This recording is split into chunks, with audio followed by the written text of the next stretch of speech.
Profitant de l'allègement de certaines restrictions relatives au coronavirus, la 9e édition de la foire d'art contemporain africain 154 a tenu son pari à la Somerset House de Londres. Une édition marquée par une présence africaine accrue. 20 galeries sur les 47 de l'exposition étaient consacrées au continent africain. Je pense que c'est ma foire préférée car il y a tellement de choses folles et intéressantes.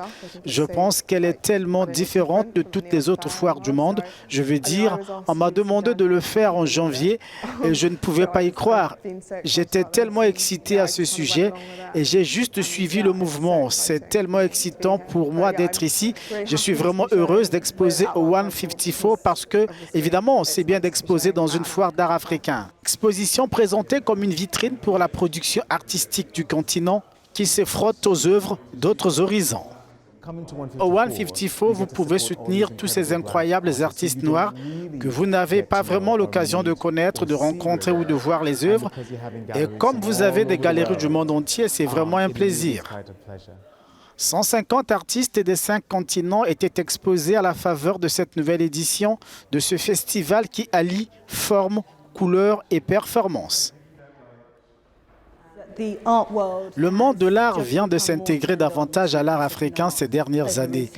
Ils ont bien sûr été des collectionneurs d'art africain, nous savons qu'ils existent, mais l'art est une partie fondamentale de l'expression africaine.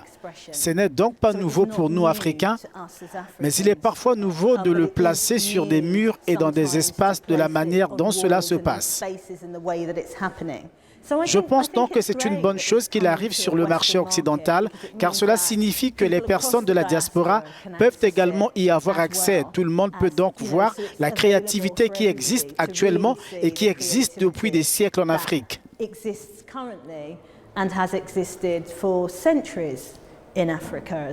créativité sans cesse renouvelée par une nouvelle génération d'artistes au fait des mutations, dans un monde vu de plus en plus sous le prisme de village global.